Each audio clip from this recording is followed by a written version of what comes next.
Hey all you beautiful peoples. Sorry I did not do a video yesterday. I missed that goal, but I'm back today and we're outside doing chores because it's not raining for like the first day in like, I don't know, I think 3 or 5 days. We are supposed to get rain later, but for now, no rain. So, taking the opportunity, getting outside. It's kind of windy. I'm sorry if you guys can hear the wind, but need to get some chores done. So first thing I'm doing is bringing some treats for the chickens. We had some pumpkins that we got for free from somebody off of Facebook. So every few days or so, I cut one up and I bring them out here along with any other, sorry, along with any other kitchen scraps we might have that they can have. Now chickens cannot have onions for sure, I know. And then I'm not 100% on, I think garlic. I think garlic is also not good for them. But we are gonna give them their pumpkin. They're all over here trying to check it out. And we're gonna just lay it out. There's some eggshells in there that they hid. These aren't from them. They're from store-bought eggs. But eggshells are good for your chickens because they'll actually help increase the calcium. And then you'll avoid getting like soft eggs. So if you want to see they are pretty happy. This does not want to work. I'm still trying to get the hang of this thing, but here they are. Okay, let's see. All right, apparently this does not want to work for me today. I'm so sorry about this, guys. So yeah, they're out here hanging out. They're eating some pumpkin seeds now. I also have a bucket of stuff I've got to take over to the compost. So we'll head over there in a second, but I was really kind of hoping to get the chickens on video here eating their food, but this gimbal does not want to cooperate with me. What are you eating there, guys? You got some pumpkins? Oh! Well, the babies got picked on. They are out here living their best life in the mud. I still have to get that hog fuel I was talking to you guys about. So for now their run is a little messy. But they're doing pretty good. In spite of it, I've been keeping a pretty close eye on their feet just to make sure they're not having any problems with that. And then hopefully in the next, I don't know, week, we'll get some hog fuel out here and they won't be trudging through the mud as much.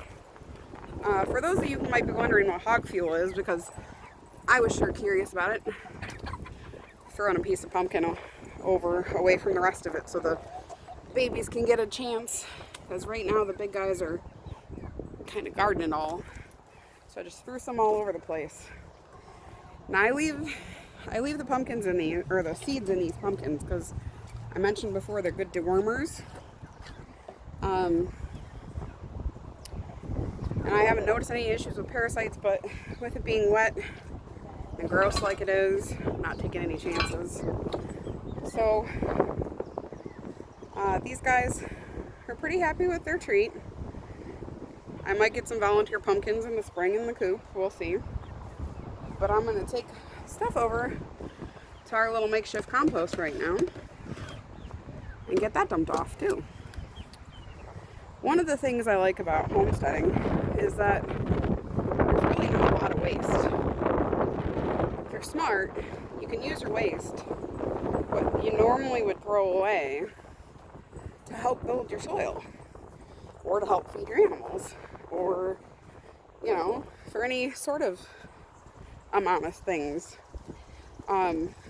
These pumpkins I picked up were all heirloom pumpkins. And they're really, really nice. The one I just fed them wasn't an heirloom. It was an old pie pumpkin. So I didn't bother saving any of the seeds out of that one. But what I did do, big old mess here, is the other pumpkin I gave them was an heirloom variety, and I just took some of the seeds out of it, let them dry for a few days, put them in a baggie, in an airtight jar, put them in the fridge, and they should be good to plant. If you want to check here, we've got a compost pile, which is just a big mess, really. But we just took some old rusty cattle panels and built a mini frame around some pallets, and we throw our chicken, we throw our garbage in there, our kitchen scraps. Wow, I can't speak today. That we can't give the chickens, or maybe something sat in the fridge for a little too long. I don't want to feed moldy food to my chickens. I wouldn't want to eat moldy food. So that finds its way into the compost.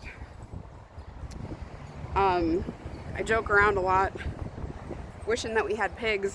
I mean, I do want pigs, so that's a thing. But I keep telling Troy, like, there's so much stuff that we could have that we wouldn't have to throw away if we had pigs.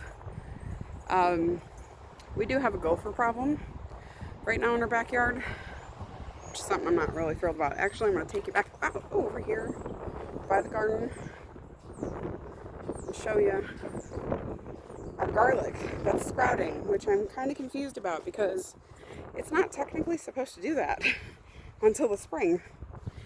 But we have really mild weather here, so I think that's part of the reason why it's coming up already. But I don't know. Well, now it's not going to want to cooperate again. Alright, let's try it this way. That seems to work a little better. I don't know if you can see these sprouts coming up here. We got tons of them all over the place. And that's my garlic. I think it's the German red and the Spanish roja that are starting to come up. We planted 3 different varieties, 3 pounds of garlic in this bed. And I don't think the Great Northern is coming up yet. I'm not seeing any sprouts yet. But we definitely have Spanish roja and German red coming up. So, take it back. I think I see some Great Northern sprouts. And then, like I said, we do have some gopher issues back here. Trying to see if I can, all backlit by the sun. Sorry, guys. It's part of the reason that I want a wind turbine, which sounds weird. Like, what do gophers have to do with a wind turbine? But apparently, they work really well. The vibration from the wind turbine will help keep the gophers away from your garden, if it's near your garden. So I'm really hoping to go ahead and get that taken care of, maybe before the spring. I don't know though. The wind turbines I've been looking at are kind of pricey, so we'll see. But I want to show you guys something. One of the things I really like about living in Oregon is that I get to see rainbows almost on the daily in the winter here so far. It's really cool. In Wisconsin, a rainbow was like a big deal. You saw a rainbow and you were like, wow, a rainbow! And you went and got everybody, you took pictures and video of it, and out here it kind of seems to be, oh yeah, a rainbow. We see those all the time. But once it snows out here, if it ever does, I'm sure I'm going to be having the same kind of reaction to people like, yeah, it's snow. It snows all the time. Waving to the neighbors. So, wanted to kind of talk to you guys about why we moved to Oregon. Because I'm sure that there are, sorry, Han. I'm sure there are a few of you wondering why Oregon. And I get it. Housing, land here, it's on the more pricey side. It's, here comes the boy. Hi. Definitely our little half acre here was not what I would consider cheap, but we have friends and family here. We have a support system. We are part of a community, which is really cool. And moving someplace new when you don't have a community can be tricky. But we chose to move out here because Troy actually grew up here. He grew up in the Albany area, which is not very far from where we are right now.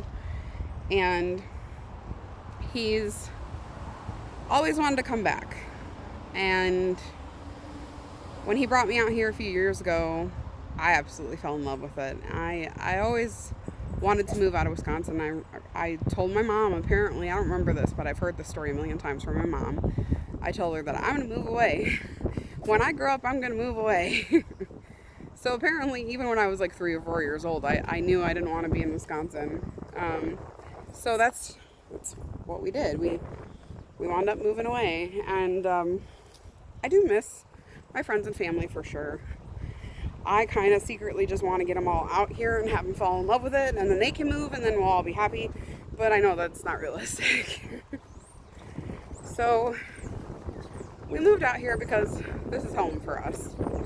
And even though it's more expensive for property, it's worth it to us. So if you had a question, like why Oregon? Why not someplace cheaper like Missouri or Tennessee or you know, those places have nicer weather than Wisconsin most of the time.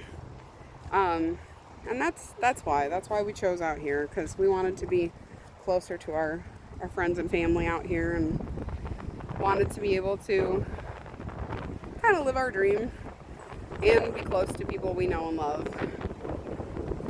So that's why Oregon.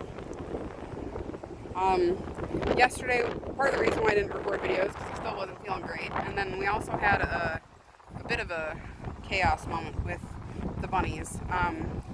They ate the tarp, which, yay, wonderful. So now I have to go buy a new tarp. But they ate the tarp that was around their enclosure, and they got totally soaked. So we had to actually bring them into the house and get them all set up inside, which is not going to be a permanent fix at all. It's just a temporary one until I could get to feeling better and we could get some resources together to get them situated, you know, someplace where they're not going to be eating their tarps. But yeah, I'll take you over here and show you the remnants of, like, I knew the rabbits could eat stuff, but like, he ate through it. So now they're inside. We're trying to figure out what to do with it. Drake did get his catnip planted. Yeah. And he's been asking me every minute of every day, should I water it again? Should I water it again? Well, the soil's been dry. So, yeah, we had him water it this morning because it was kind of dry, but trying to get him to understand that that's the fatal flaw his mom made originally with houseplants, was watering them too much. Put her back in the house. I do not want her outside.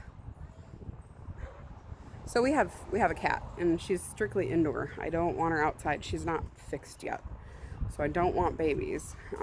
We do have a cat that hangs outside. He's not ours, but this is Mr. Solo coming in for his close-up. The kids originally named him Leia, and then I was like, guys, Leia's a boy. So Leia became Han Solo. And I think I'm going to take you guys into the house with me real quick here, because it's kind of noisy outside and kind of crazy. The house is still a bit of a mess because of our squatters, as we've started calling them. Our daughter and her boyfriend are still staying here. They're going to be getting an apartment, but hasn't quite happened just yet. So, gosh, this stabilizer is kind of a pain in the neck. It's made for iPhones and I have an Android, so it doesn't communicate really great with it. But some of the things we're going to be working on over the next week is finishing up Christmas shopping, because I still haven't finished that yet. And then we have to wrap everything, because I haven't wrapped anything yet. And I haven't decorated the house, which part of that's because everything is a bit chaotic because of our squatters. There is a limited amount of space in the house at the moment to really do anything with. So we're still trying to work on that. This is our inside kitty, Veda. Veda is a tortoiseshell. She's a big dingleberry. But she's not my dingleberry. My dingleberry is actually Karma. Karma is, I call her Dingleberry in the most affectionate way possible, but she's brown furry and she's stuck to my butt all the time. Oh, Drake wants me to introduce Odin. This is Odin. He is my resident squatting kitty. This is my grand kitty. I don't have any grandbabies yet, thank God, but I do have a fur grandbaby. I have actually a few of those. Anne Marie, who's our eldest, she's still in Wisconsin. She's got a Newfoundland who's massive, and his name's Atlas. And then I also have another grandkitty named Misty, who was our cat, but then decided that she was only suitable to be the only cat in the house. She does not get along well with other cats. She's way too submissive, and it really affects her mood. So she wound up moving out with Anne Marie when Anne Marie moved out. So, yeah, that's kind of what we're up to this week. We've got to get the bunnies in a better situation, because right now having them in the house isn't going to work long term. I mean, it's good for now to keep them dry and keep them comfortable, because they were soaking wet yesterday. I mean, we got like 3 inches of rain overnight. There's flood warnings right now, which I'm a little nervous about because our house is on a floodplain, but I think that our house itself is up higher than the rest of our land. Like, the land is kind of slopes down in the backyard, so I'm a little worried about the garlic. I don't know how that's gonna fare if it floods back there, but we'll see. You know, can't really do much about it, and if it floods, it floods. We'll just have to start over again in the spring, maybe. That means I get to throw garlic cloves in the freezer and trick them into thinking it's cold, so they'll bulb up, because garlic needs to bulb up, and it needs cold weather to do that. So we'll see what happens, but yeah, that's my video for today. Sorry I haven't changed the thumbnails on YouTube's on the other videos yet, with me not feeling well, and then my laptop is a pain in the neck, and the software I use to make the thumbnails and change the stuff on YouTube, it only works on my laptop. I mean, I could download the app, but I already have so much other crap on my phone. I prefer not to, so I will try to get that fixed later today when I upload this video. So thanks for coming and hanging out with us for a little while this morning. It was great seeing y'all. To my family who watches, my cousin and her family, apparently they watch our videos all the time, so I want to say I love you guys. I miss you so much, and I'm so glad that you watch, and I can't wait until you guys can come out and visit. Stupid COVID. Oh, I'm going to get demonetized now. But anyways, we're going to get going and go get some more chores done. So I hope you guys have a great day. See you later. Bye.